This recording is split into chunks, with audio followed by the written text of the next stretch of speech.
Today's episode of the Mind Sculptors podcast is brought to you by TCG Player, your source for all your trading card game needs. Please consider using our link in the description for your next purchase, as it helps support the continued refinement of our show. This episode is also made possible through the gracious support of our Patreon members. If you wish to join this esteemed group, simply visit patreon.com/the Mind Sculptors and become part of the SCULPTY family today. And of course, if you'd prefer a simpler gesture, we invite you to leave a review on Spotify or Apple Podcasts.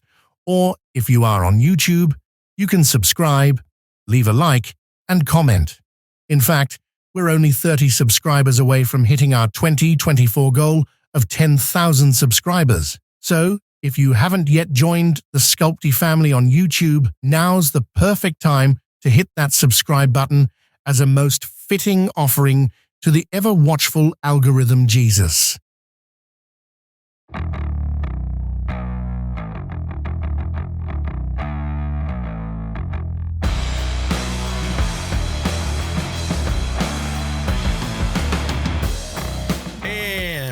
Welcome, everybody, to the Mind Sculptors podcast. I'm your host, Callahan. And I am also your host. And my name, thanks for asking, it's Ian. You might be wondering how I got here. You might be wondering how I got here. My life, it's pretty crazy. Welcome, everybody, to the podcast. Last week we did record an episode before Ian left to go to MagicCon Vegas, and over the weekend I went to go put the episode together and found out that about half of it didn't upload properly, and so it was scrapped at the last minute. Yeah, we took the episode out back and said thank you for your service, but it's been a tough ride. Thanks for letting Ian and I hang out for an hour. Really, episode. It was great. So you just got back from MagicCon Vegas, and I know what happens in Vegas stays in Vegas, so I don't want to talk too much about it. But can you at least tell me if it was good or not? Vegas was absolutely draining and rewarding simultaneously. It was an awesome experience. Thank you to everyone who came out to the Learn to Play cEDH event. We had over 18 creators basically stay there the entire day, taking different shifts. I personally sat down at table 1 and did not leave for almost 8 hours. Didn't even take a break, just to play games with folks who were there, happy to see us. And yeah, it was an awesome time. Great. A lot of people came up, learned, borrowed decks, all that kind of stuff. It was an amazing experience. We got a great group photo of hundreds of people, and it was sick. It was sick. It's really cool to have seen that photo grow every time it gets taken. More and more people are there, which is really cool. And this time the crazy part about that photo too is it was huge, and that wasn't even like we have to take the photo at this time, whereas like the rest of the years it's been like that one was just like oh crap, we forgot to take the photo. I guess we're gonna take it with like the 100-ish people who are just here right now. Right. Yeah, well, it's awesome. It was so amazing. Glad that went well for you guys. Thank you to all the Mind Sculptors fans who came up and said hi and who asked about Cal. I was reading. I was at home reading. Yeah. Vegas is a little bit too rich for my blood most of the time, especially for like a con weekend. Yeah. That's a little bit more outside. Vegas is something you save hypothetically for one of your best friend's weddings. Who's to say? Yeah. who I can't think of anybody who would be doing that. Looking forward to that. But so speaking of things I'm looking forward to, something that I've been missing these past 2 months Ian, is the fact that they, upended our format, and we could 4 cards got banned, and so all of my stats and data for September was just gone, completely useless. So we didn't do a Power Rankings episode last month, as you might have noticed. But this month we're back at you again, giving you our thoughts on what the 10 best commanders are in this cEDH format. And quite honestly, post ban, I think this is maybe the most interesting the format has looked in like since we started doing the power rankings. Yeah. And I think this is something I'm going to preface here, because like you might get to the end of the episode and hear like some familiar names, like obviously, right? Like a bunch of the good decks in the format weren't just taken out back and shot, right? Like we still You have. really like that metaphor, huh? Yeah, it's been my metaphor today. Just fully, I'm going to take that metaphor out back. But we're going to be taking some of these decks that have been known quantities, right? Like I don't think we're going to be rediscovering like brand new tier 1 archetypes in the first couple weeks, right? Like that's just not how this is going to work, right? So there's stuff that's changed. There's new stuff at the top tables, right? But honestly, our data set is still so small. Like it is still so small. And so like people who are going up to tournaments and playing what still is like comfort picks is going to happen, right? Like we don't have time to completely I think we only have like the entire format tournaments overnight. over 60. So yeah, exactly. Like eight tournaments over 60 plus players, right? So like that's, you know, definitely something to keep in mind when you're looking at some of these numbers too, right? So there's a lot of information to synthesize from here, right? So let's and that's why we're here, because you know, if you might notice, this past week I put out the metagame breakdown, released all that stuff, and you know that's why I like doing both these things, right? Is because you can put out the data and then you can kind of sit here and you know talk about it. So let's get into it. So before we go into the 10 proper, right? You know, I want to take us back. You know, it's been 2 months, so you might have forgotten yet. You know, do you have an honorable mention for the month of October? Yeah, my honorable mention for October is what I wrote as, quote, the one ofs. These were the decks that showed up as like one of and did really well at some of these tournaments, right? So like the one of 2 Minsk beloved Ranger players who played this entire month. One of them won an entire tournament. One of where is she? One of I don't know how many. I think there were only like there were seven Stella Lee decks. There were 7 Stella Lee decks, and 2 made the top 16, and one of them won an entire tournament, right? So like it is just the one ofs, you know, and then there's also like the spicy one ofs that have shown up this month. You know what I mean? The weird deck that no one ever thought would even come to fruition, top 16ing. Like, well, you mean Bruce Kodama wasn't on your radar, Ian? Yeah, my bad. Bruce Kodama or the I mean the Pride of the Whole Clade that I covered on my channel, like all of that kind of stuff, right? So all you brewers out there, keep on keeping on, and we love this for you. Yeah, absolutely. My honorable mention for the month of October is a newer commander, and that is the Master of Keys. The Master of Keys, you know, it's very new, so it's very early into the brewing process for a lot of this stuff. So I was looking at some of the deck lists, and it really feels like they're still kind of figuring out the identity of the deck. And that's understandable. It's been out for what, a month and a half at most.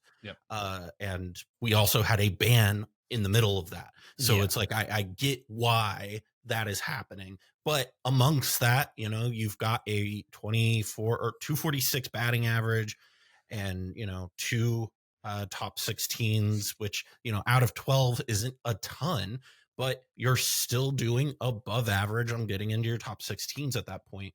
And so I think that in plus, just generally speaking, I think the Master of Keys is just a strong magic card and a strong commander. So I think that there is a lot there. I'm interested to see how it evolves. Because I think right now, looking at the lists and where things are at, I think there's just a lack of identity there. And trying to find the direction of the deck. You know, is this a Esper mid-range deck? Is this an Esper Reanimator deck? Is this an Esper control deck? And it feels like they're all in that like weird Bermuda triangle in between those 3 right now. And I think once they figure out which of the 3 they want to go, it's gonna really, really hit. It's gonna really pop. Yeah, absolutely. I have been seeing a lot of that deck. I have been brewing a lot of that deck with players. It is a deck that is still in need of a little TLC, a little bit of workshopping, but it is a deck that people are interested in and will continue sort of putzing around with for sure. Absolutely. Well, moving into our top 10 here, Ian. Yeah. What do you have here at number 10?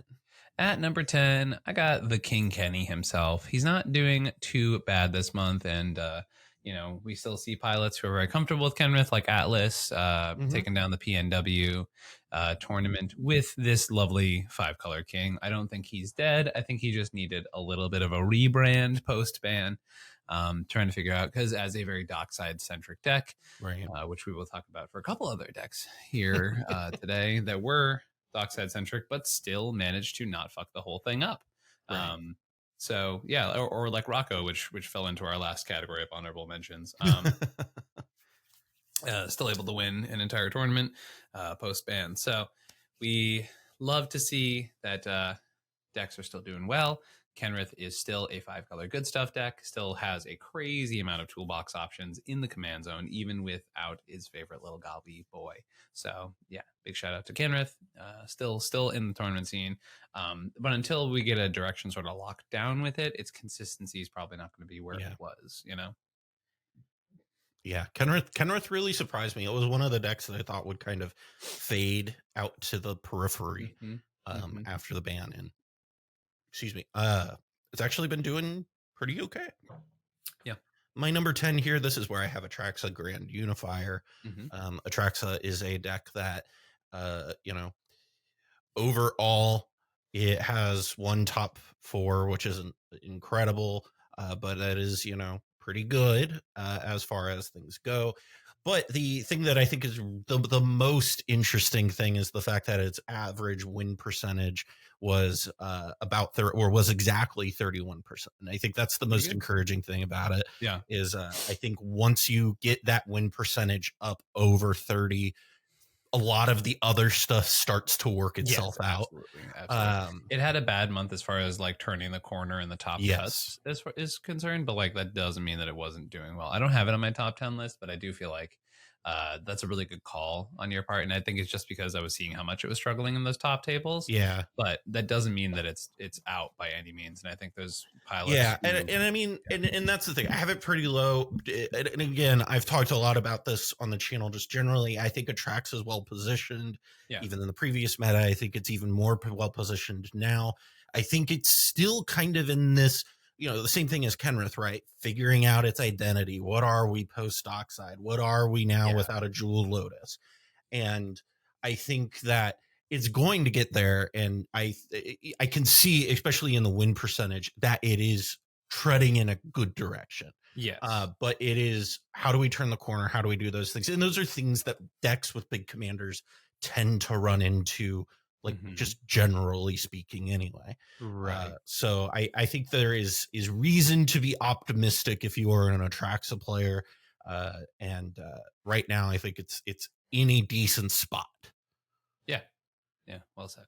Yeah. Moving on up to number 9. Ian, what do you have at number 9? Number 9, we have a commander that I don't think has ever come close to my top 10. No. But it got rid of its main adversary in the format, being that sticky little goblin. This is Elevere of the Wild Court.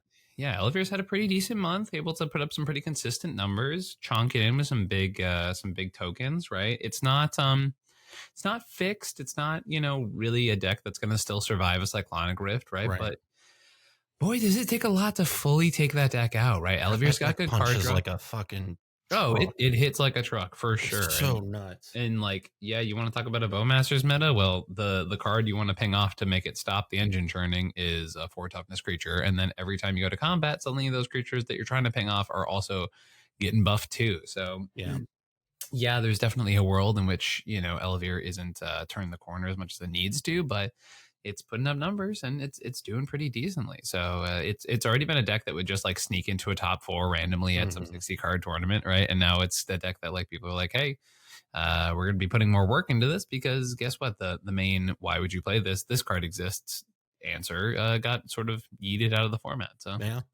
yeah, no, and again, we've talked about this deck kind of all month off and on, right? Where we've talked about how Elevere is really kind of positioned to take back the spot that Winota had held for quite a long while. And I think it's interesting. It's good to see the numbers, talking about win percentages. Oliveir's got about a 20 or as a 291 batting average.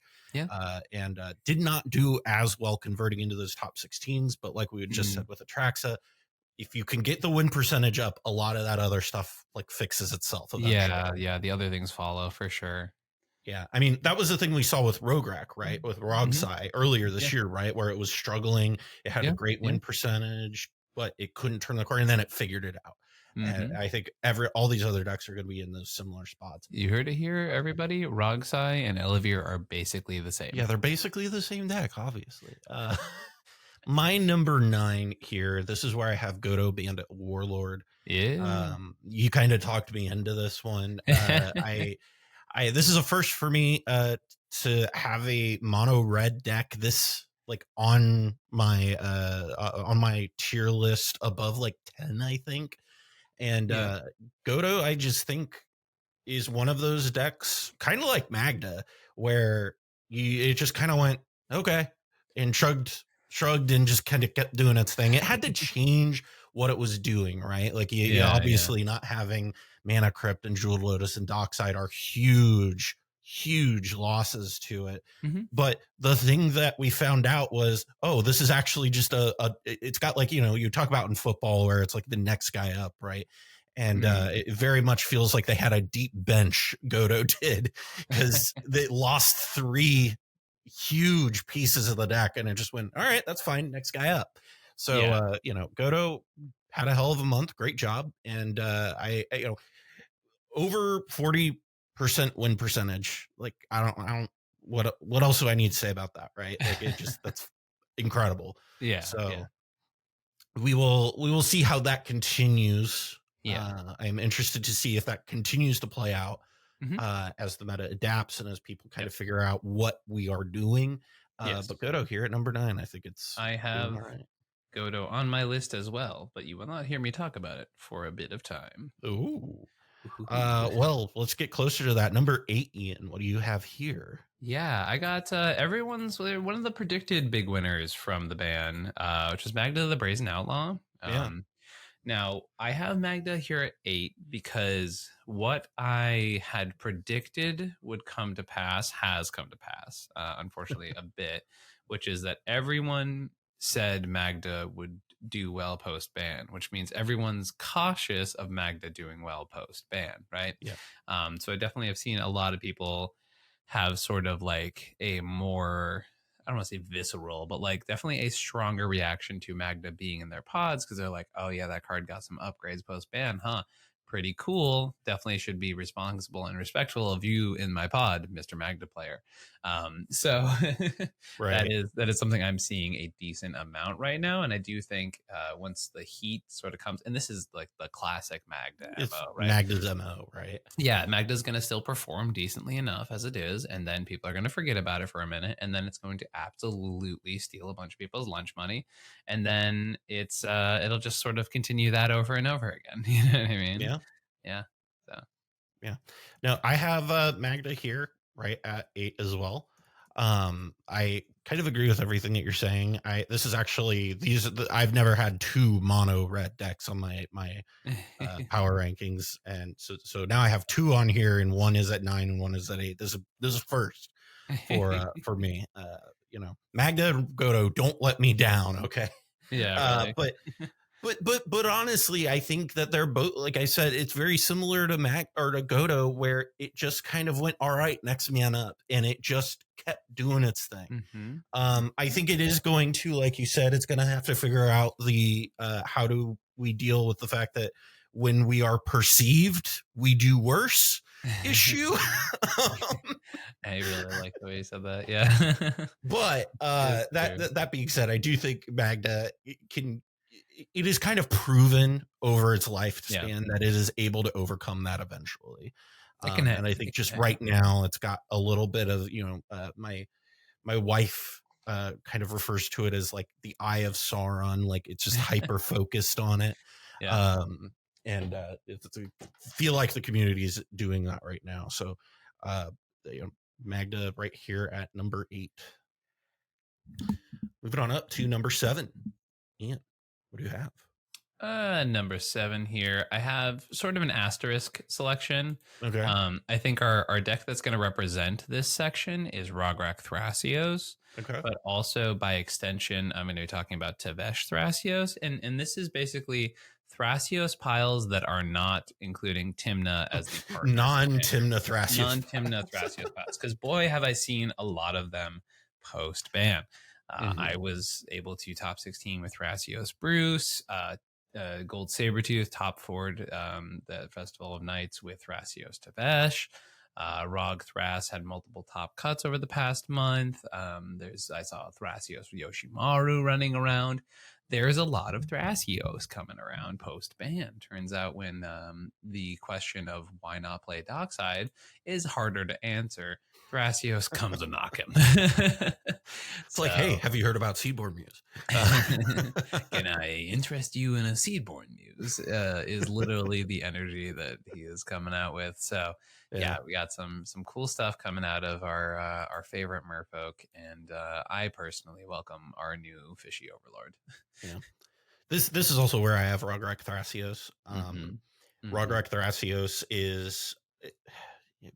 We've talked about this deck a lot on this channel, where it's a deck that we are both not quite sure of, and I think this meta is a lot more accommodating to it, because in the similar way that like just Thrasios decks in general, right, where there is a lot less pressure to be like zooming by turn 2, right? And I think that really has opened up the comfortability of decks like Rog Thrasios, where they aren't needing to play weird win cons to try and get out underneath of people, and the deck can just kind of breathe and be a good teamer mid-range pile, and that is where Thrasios shines, baby. Yeah. And I think its stats have backed up the fact that it is deserving of a place here. And again, similar to some of the other ones we've talked about here, it has had some top cuts and has kind of struggled to convert in those top cuts, but the win percentage is 321. So what that tells me is they're heading in the right direction. And so I think Rog Thrasios is well positioned in this meta. It's going to continue to get better, especially as more people play it more and more and more, and they figure out what works in this meta game. But early on, it looks good. Oh wait, I have a good one, Cal, here, but okay. But Cal, Rog Thrasios lost Dockside. What? Well, it turns out, we've talked about this on the channel too, right? I think we were just really, I think Dockside turned our brains off, like hardcore. And there's just a lot of, oh, you just do this with Dockside, blah blah blah, and then we were like, you lose that, and you're just kind of like, oh, maybe that sucked. Maybe that was what was holding my deck back all of these years.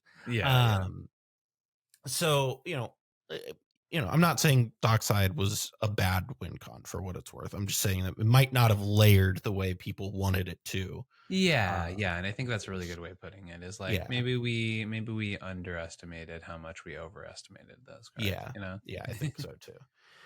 But that's it's so easy to look back at that and see the group think instead of being in it, right? Of course. That's not an indictment on the community as much as it might sound like, but that being said, we do include ourselves, to be fair, in the numbers that we were describing. I was right there. Like, how many times have I been like, oh, you were in red, just do Dockside loops, like who gives a shit, right? And literally, I mean, you can go back to many of our set reviews going, Dockside loop,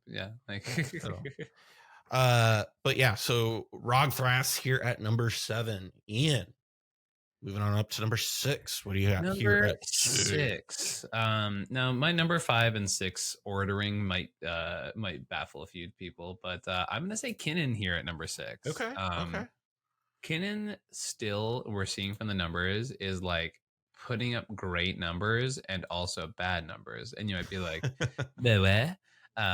It's still an amazing deck, and it still has the Kinnan problem, right? The Kinnan problem being like, hey, everybody, not everyone's the best at playing Kinnan, and that's okay. You know what I mean? Some people still have to learn on Kinnan. But the numbers are clearly indicating that the floor on Kinnan got a lot higher with the rest of the format slowing down. Because Kinnan's, guess what? Still stupidly powerful. Kinnan's win percentage shot way the fuck up after the ban. It went very high, and if you're a Kinnan player, it's a really good time to play Kinnan. And honestly, the more I speak on this, the more I'm willing to put Kinnan up, because Kinnan still has the same problems and its numbers went crazy, right? So that just might mean the deck is super well positioned right now in the format. And then once again, like with Magda, we're going to hit to the point where people are going to play their first Kinnan with like 2 cards in hand, and they're going to eat a red blast, and they're going to weep, and they're going to do bad, and that's okay. Yep. That all being said, we're gonna be okay. Kinnan's doing really well. I'm probably putting Kinnan low, but I want to be the naysayer for a deck that I know I'm gonna show up with and do quite okay with, right? Like I want to, I want to be low in the deck so that when it does well for me, I'm like, holy shit, okay, it's the best, you know? Yeah, I got you. You know, really 3D chess, 3D chess. Yeah. This is all a ploy. Yeah. My number 6 here, this is where I have Tivit.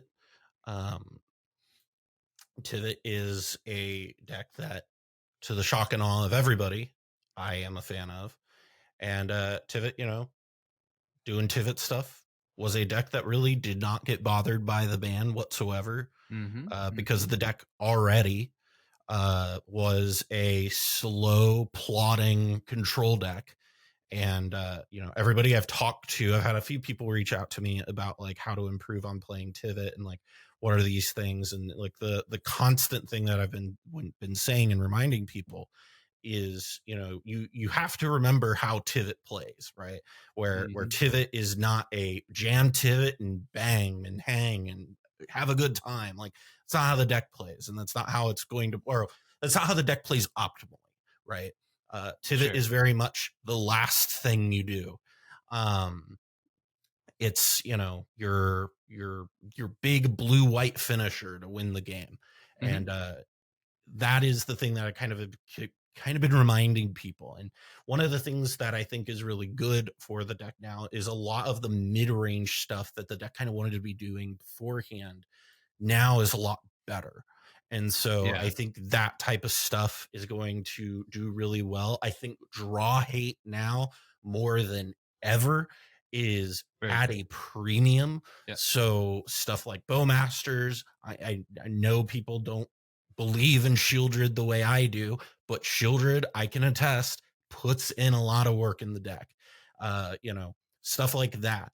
I think those are where you want to be right now.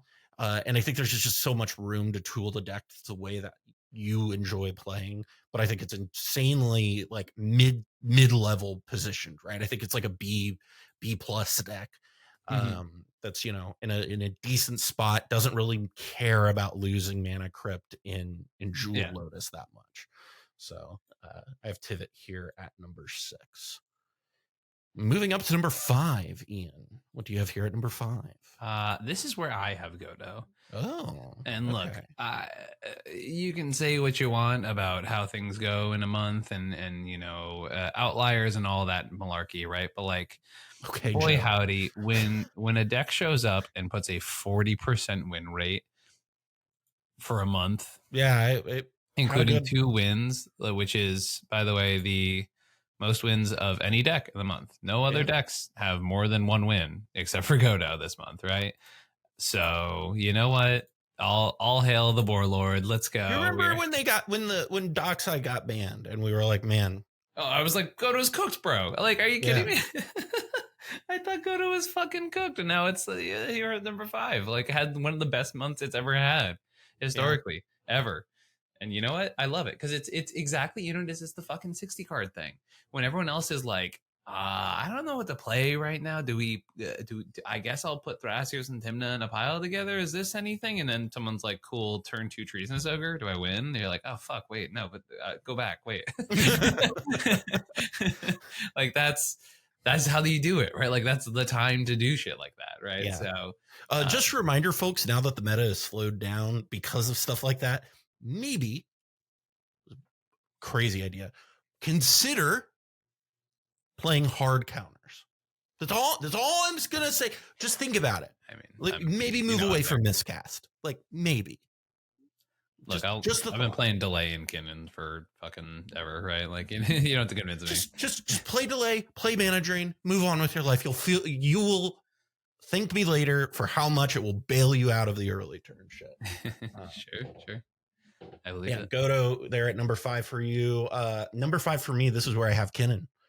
Believe it or not, Kinnan. We were talking about this a little bit pre-show, where I'm not sold on Kinnan's spot in the meta game yet. Yeah, sure. And I think a lot of that has to do with the fact that I think it, to your point, like you made just a moment ago, it still suffers the same problems. The floor is much higher than it was, 2 months ago, right? Yeah. But I think the key thing that I'm asking is Kinnan doing well?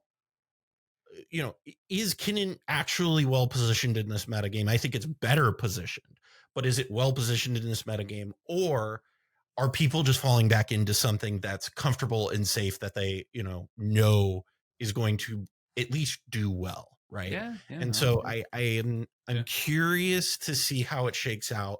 I kind of want to, when we get to like January, I want to look back at like the last 3 months of the year and kind of see how that all pans out. Because I think that'll kind of give us a better idea of what that looks like. But right away, I have Kinnan high because I think that the numbers are showing that it's performing.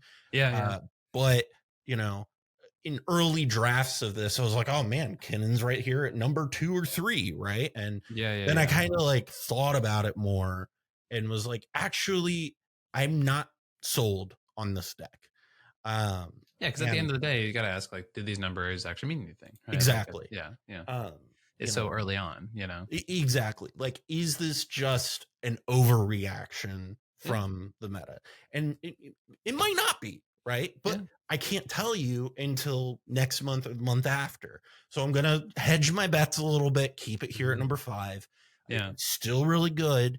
But I'm just hedging a little bit. That's all. Yeah, get a little hedge in. Might as well. Listen, man. I'm not known to take a lot of risks. It's not my MO. This is fair. I accept the terms. The one exception I will give to that is when Nadu came out, and I was immediately just like, it's the 3rd best deck in the format. Like, that's fair. Pour one out for the homies. Moving on up to number 4, Ian. What do you have here at number 4? Number 4, I have Sisse. Honestly, my top 4 could go anyway. Realistically, they're going to be a bunch of familiar names. They're all doing decently, right? The thing that I like about I also have Sisse here at 4. The thing I like about seeing our top decks is that all of them are doing well. None of them are doing amazing, and none of them are dominant. Right? Like they are doing a little bit above the rest of the field, but like by a hair, right? Kinnan's also part of this, to be clear. Goto had an exceptional month. I'm not assuming that it'll be in the same spot next month, right? But these next couple decks, as I mentioned, are going to be here. Sisse took a minute to sort of reevaluate its identity. It basically said, okay, no dockside, fine, Cryptolith, right? You are dockside at home. And that's what I've noticed. Asika and Cryptolith, right? And or Enduring Vitality, right? These are the cards that are our Walmart versions of dockside. And you know what? Sisei's still fucking fine. Like it is, the deck took a minute. The Sisei pilots are all kind of brilliant. Like I have so much respect for all my fellow Sisei players. I'm not lumping myself into this one. I've been very lazy with Sisei for the month because I said I want to play all these other decks. I know and trust the other Sisei pilots in our area to absolutely kick ass. And guess what? They're already starting to do it. Like Festival of Nights top 4. Shout out to Laria East, one of the most prolific Sisei pilots, saying like, "Hey, I'm going to get my butt kicked for a week or two, and then immediately come back out here and top again with Sisei." Like we are fucking locked, bro. Like that's how you rebuild, baby. That's how you rebuild. It's still, could use a little more fine tuning. It has to play a few more dead cards now, which is why it's kind of in 4 for me right now, right? Like, unfortunately, the card quality of the deck dipped a tiny bit, and it lost a bit of explosivity, but everyone else slowed down too, right? And like Sisei is still a mollywhopper of a deck. Like you look the wrong way, and then suddenly it's like, oh, you guys realize it's been lethal on the board for 2 turns, right? Like they've just been waiting to kill us. I've had to play a lot of games against Sisei where luckily for me as a known Sisei pilot, like I can predict the lines they're going for at this point. Good, right? But like it doesn't still mean that the deck's not capable of still absolutely dominating a table, right? The thing that I think is the most impressive about Sisei, and really 3 of these 4 decks that we're about to talk about, is the resilience of them, right? Is the ability to lose a core piece, and that be disruptive, but it not be a career ender for it. And I think that's huge, right? That's so true. And so being able to take your hit, take the punch, I mean, for Sisei too, like losing Jeweled Lotus is fucking huge, right? Like I think that has been lost in the whole thing too. Is it's not just it just didn't lose Dockside, it lost Jeweled Lotus and Mana Crypt, which are like things that make it a little bit easier to get your commander out and get your stuff going and all that. Yeah, they were convenience pieces. I will say, like as a longtime Sisei pilot, like Jeweled Lotus was always arguably the worst card that you needed to play in your deck because of the speed of the format. And now not having to play that, I feel more relief than I do anything else. I mean, that's fair. But the point I'm getting to there is that it can lose 3, regardless of whether or not you enjoyed playing it. Jeweled Lotus was a core piece, and it was a core speed piece, and the fact that you could lose 3 integral pieces to your deck and still just kind of keep turning your wheels and doing your thing and keep moving speaks to the resiliency of this deck. Absolutely. And so I really am, I just can't begin to tell you how impressed I am with Sisei decks. A deck that I thought was going to be okay, but I didn't think it was going to continue to perform at the levels it was performing at. And y'all proved me wrong, and I'm glad to be wrong on that. Yeah, no, for sure. The Sisei pilots for sure walked in and said, "Hold my beer." Like it is not looking bad, TBH.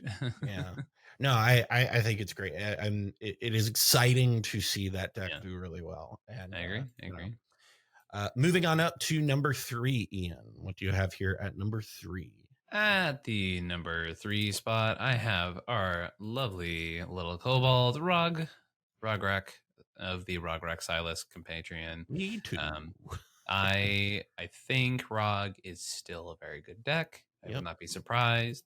I think more than ever, you're going to see an East Coast, West Coast thing. I think you're like, I think that like having played a couple East Coast events nowadays, Rograk's got absolutely just, playground bullied face into the sand. Like no hesitation. Whereas things, out towards California, Vegas area, I feel like that deck is doing a little bit better, which is, indicative of the past year, except for it was doing better in more of a generalized meta, right? So curious to see how it is at some of these larger events that are coming up. I think there's definitely something to be said about like player demographics and the people who will be playing this deck. But in general, I would expect ROG to still be performing very well. I mean, still here at number 3, right? Still a very powerful list. It's one of those decks that says like, hey, if you do not give me the respect I deserve, you guys are dead. But losing Dockside and losing Mana Crypt specifically did hurt. did hurt the deck, and now you need to be kind of a good pilot to be dealt with the deck. Whereas I feel like most pilots could do well with the deck beforehand, right? I think you need to like know your deck pretty well for it to kick into full gear for you, you know? Yeah, I fully agree with that. And I think one of the things that is the most interesting here is if you look at the stats, ROG was the only major deck, like the returner, right? Yeah. That didn't win an event in this past month. True. Which is different. It's a little bit of a return to the. I was gonna say it's returned to like 8 months ago, ROG. Exactly. Yep. Because they're like the stats mirror that perfectly. It looks like literally your graph that you sent over looks exactly the same. That I'm so glad you brought that up. Yeah. It reminds me of when it's like still a great deck. You still are probably going to make top 16, but the odds of it actually turning the corner are lower, right? Like it is. And I think part of that too is, we'll see this too when we get to our last two decks, is I think as the format slowed down, I think what we were saying earlier in the year about ROG, right, really kind of got pushed forward a lot more, where the fact that when you get into these untimed rounds where you have players who know what you're doing, the deck gets considerably worse. And so that being said, as I've said about everything below here, right, that performed really well, it's got the win percentage figured out, which is the hard part. All they've got to do is figure out how do we navigate a top four table, which is magnitudes of difficulty easier than like figuring out how do we even get above a 25% win percentage, right? So I think like as far as problems are concerned, the deck could have significantly worse issues. But that being said, I do think that is an issue it's going to have to overcome. But they already showed that they can do it. So I'm interested to see how they do it. But I believe that this deck is going to be able to figure it out. I'm just not sure how yet.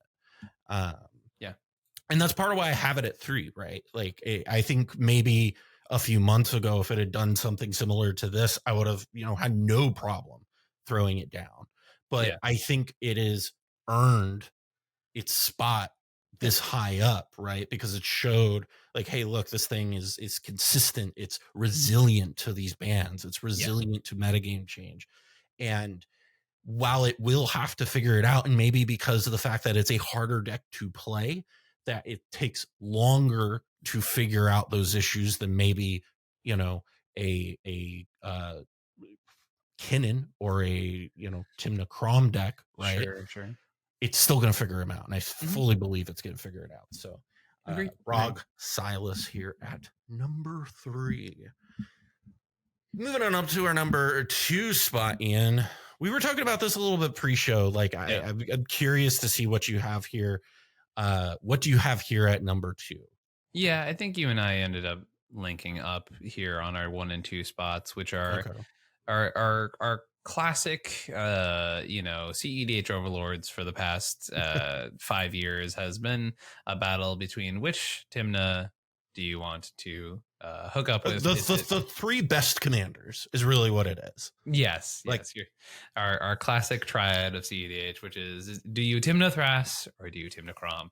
And thus to Timna Thras or to Timna Crom. Those are the questions we ask. Now, trivially, I have put Timna Thras at number 2, as it is still the new kid on the block. Timna Crom at number 1.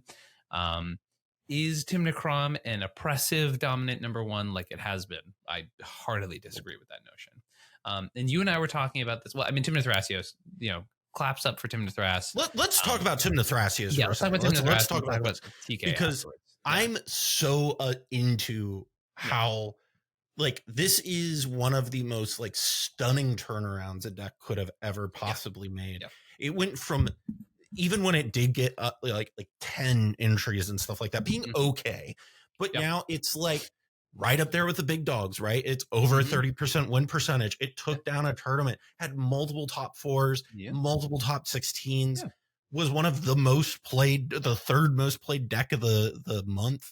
Like, I do think some of this does come up to optics, right? Like, I think Timna Thras could have been performing for months as well, right? For sure. But like, now that the format doesn't have the question of why aren't you playing red, right? Like it doesn't have to do that sort of rigmarole anymore, you know? Right. Well, and I think some of it too is something they talked about when they banned Dockside, and how like the format got a turn slower, right? Yeah. And how, and I think specifically in this, you can apply this to every green deck we've talked about so far, is that dorks, while they didn't get like light years better, right?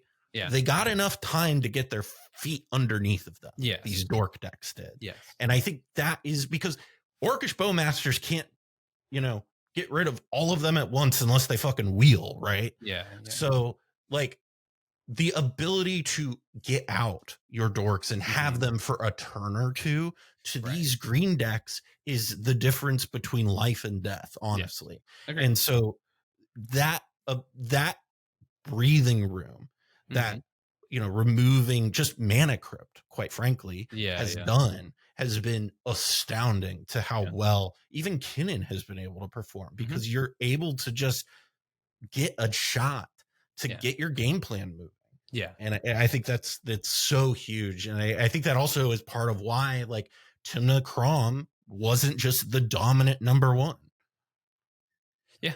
No, I couldn't agree more, right? Like Timna Crom stumbled a little bit too, right? But like, yeah, I do think it's so interesting. And I this might be an unpopular opinion, but I would rather have Timna Thras as a number one than Timna Crom, because respectfully, I've been seeing the same copy and paste Timna Crom list for the past year and a half, right? With like almost people 2 years at this point. Yeah, or like people like Tremnek maybe in Europe, throwing their own sort of little kick on it, right? Like they know how to play their list very, very well. But like legitimately 5 to 6 card different Timna Crom iterations have been like thrown in my face for the past year, right? Yeah, it's been mostly solved for like over a year, right? Right. And even then, that back to our conversation about, is it solved or is it lazy? Who's to say, right?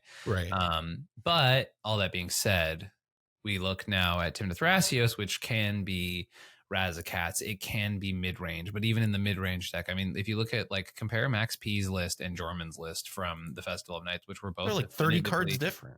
Yeah, they're both Timna Thrasios mid-range lists, but once again, 30 cards differently, with Jorman emitting several cards that should have been considered like auto staples, right? Because you can, and because you can build your deck with a little bit of innovation in that way, right? So like, there's so much to be said about Timna Thras as, once again, just an opinion, but like as a better top deck, right? And this is the thing too, and that's kind of always been Timna Thras, like Thrasios Timna's like superpower, right? It's the fact that it can sit down and you're like, I don't fucking know what flavor of Timna Thrasios you're playing. Are you playing Razakats? Are you playing, like, it used to be like Flash Hulk, or you know what brand of Timna Thrasios are you on? It could be like any number of things. Timna Crom, and I think this is also part of because of like the colors, the win cons in those colors kind of, I've talked about this when we were brewing our Blue Moon deck, where when you put red into the equation and you put breach into the equation, it leads you to a specific set of things, and it really pushes you there.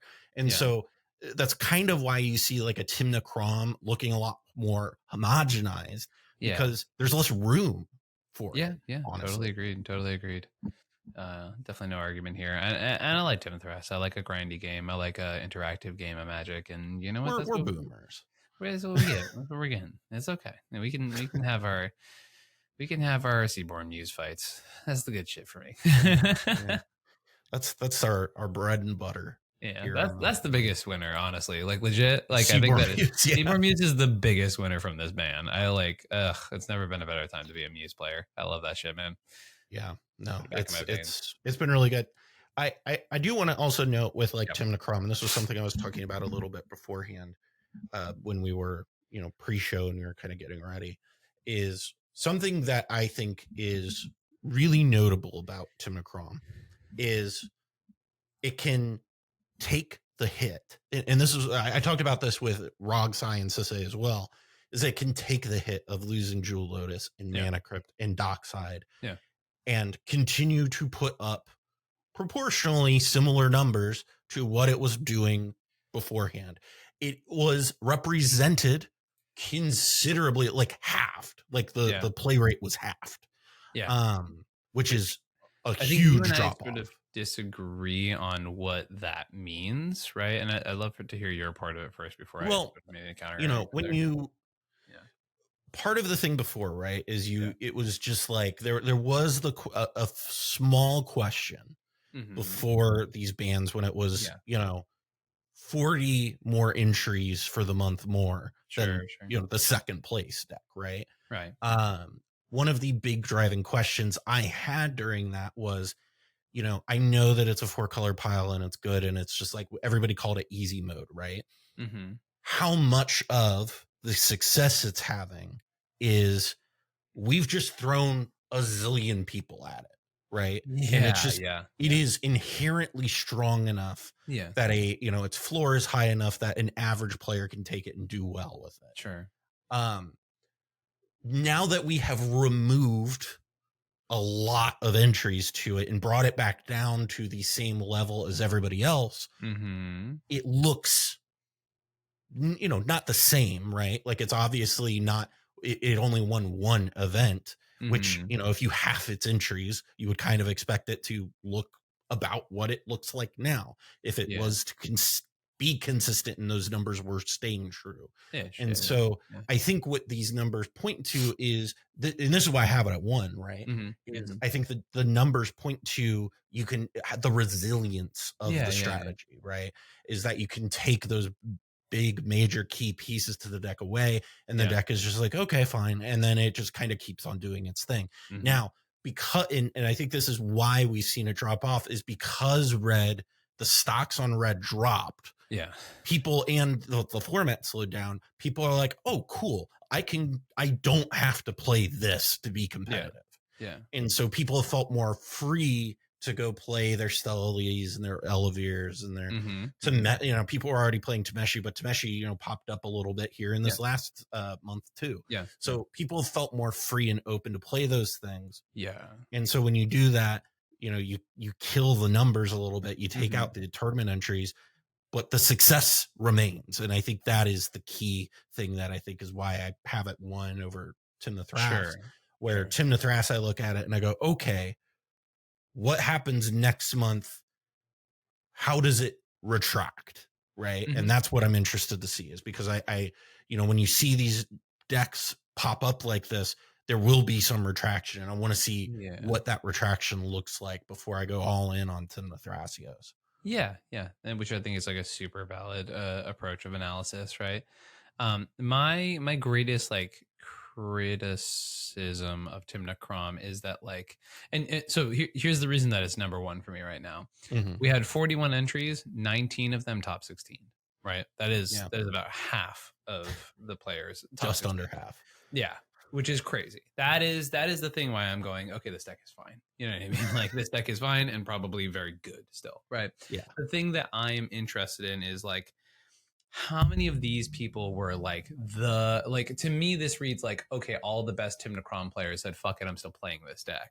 You know what I mean? And that's why it feels like to me the numbers are boosted still, right? It's like a bunch of people who are like, no, this deck's still really good and I'm still really good with this deck, so I'm going to keep playing it, right? Sure. I think the deck is still amazing. I still think it's going to be a top 3 deck period for quite some time, right? I just don't think it's oppressively dominant, right? Like I think it is just good, right? Like that is I think it is just a solid piece of the format, and I think it lost enough pieces to make it not like this unclimbable hill that it has at times felt like it could position itself to be. To use a racing analogy, right? Like it almost is like a yellow flag came out and the deck that was like, a whole 10 seconds ahead in first place, all of a sudden gets brought all the way back and now it's stuck in the pack. Right. And now it has to deal with the fact that there's all these other drivers around it. Yeah. And I think that's kind of where Tim Necrom's at right now, where Tim Necrom has been brought back down to earth. Yeah. It's like, yeah, exactly. Like you're telling one of the best, like, hey, take a step back, but like you're still, at the top of the pack, right? Like, right. Yeah. You're still the fastest car out there, but you still, now you have to navigate through traffic. Right. There's this new kid named Lightning McQueen on the field.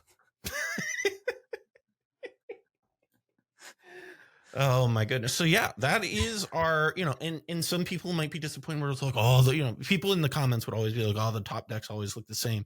But honestly, I think this looks to me just so different than what it's been looking like. And it also, I think this is really, and I can't drive this home. The fact that Timna Crom, we're sitting here and we're like, maybe it is Tim the Thrasius, right? The fact that we're having a conversation about what do we think the number one deck is right now speaks to the fact of how much better the metagame is than it was like 2 months ago. Yeah, agreed. So, but that's it. That's our top 10 for our power rankings for the month of October. It is very good to be back doing these. These are our bread and butter. It's good doing them again. And, what are your thoughts? And you've gotten to play in a couple events, just generally, how it was a close up. Like, what are your biggest thoughts about, like, where do you feel like things are moving? Great question, Cal. I think things are moving in a positive direction. I think pretty obviously, right? But it's interesting. It's interesting to see where things are going next, right? I think there's a lot of fascinating stuff sort of coming down the pipeline. I think we've got a lot of innovation out there right now. And as we mentioned, like, we can't say for certain why the best decks are the best decks and if they will stay the best decks, right? There are still very good decks out there that we talked about towards the tail end of this episode, but it's also like, the same laziness that kept Dockside being our main focus for a long time is also the same laziness that, like, will keep those couple decks very heavily represented moving forward, right? Where, like, a lot of these numbers are based on representation, right? So if the best players haven't realized that X, Y, or Z fringe strategy is still pretty good, then, like, how will we know and put it to the litmus test in those top areas, right? Like, I still think there's plenty of decks that need to be explored post ban, plenty of them that got better, right? Like, I still think, like, I was messing around with Atali all weekend, right? And, like, it was a lot of, like, learn to play events and stuff like that. But, like, every single game of Atali felt like it was insane. You know what I mean? And that was a deck that lost major pieces, right? Like got to the point where I was like, oh man, I'm not sure if this deck is playable anymore. And then I think I had 100% win rate on it for the weekend. So I was like, okay, this deck's insane, right? So I think the deck is just fine. Right. Yeah. It's like the format just looks differently, and we've got to take time to completely unlearn and relearn a lot, because there is so much out there to be relearned. Yeah. It'll be interesting to see how it looks in the future. Hey, Athena, pleased. Come here. Can you not while I'm recording? Thank you. There's some dogs in the dog park across the street from our apartment, and they're loud, and she's not okay with it. Athena displeased by other dogs in the neighborhood. Please, Cal, that would be ridiculous. But yeah, I think things are moving in a positive direction. And I think, like, part of what you see in this power rankings is, even with us, right? Like, there's a lot of safety in a lot of the picks. And I think that is very reflective of, like, what the metagame looks like at this moment. Is a lot of people are going with their safe stuff because they are not sure how the meta is going to and who are we to fault them, right? Like, that's super valid, right? Like, I can't say I'd be doing anything differently, right? So I think that where we are right now is good. I think that we are heading in a good direction. I think the fact that Timna Crom isn't the de facto number one is just speaks to the fact that we are in so much of a better spot. I'll be interested to see how, I said this just a little bit ago, I'm interested to see how Tim the Thrasios stays long term. And I'm also interested to see how, like, Kinnan figures itself out. I really, those are two decks that I'm really interested to see how does this move forward. Super fair. So we'll see. I'm excited.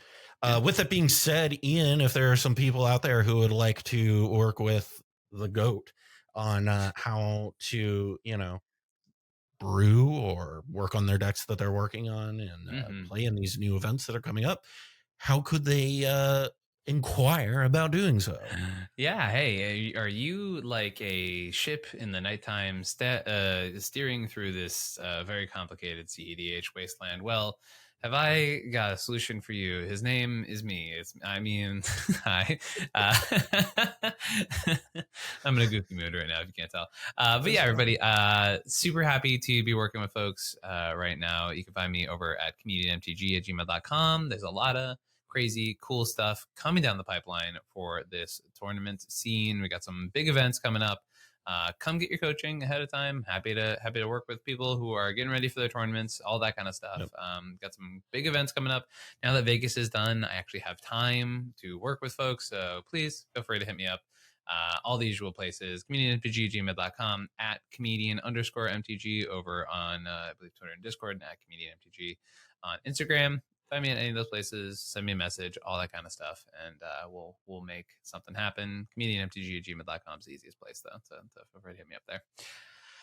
Yeah. Thanks. Don't forget to like and subscribe down below and help leave an offering for Algorithm Jesus. 9,971 subscribers are where we're at right now. We need 29 people to subscribe, and we'll be at 10,000 subs. Moly.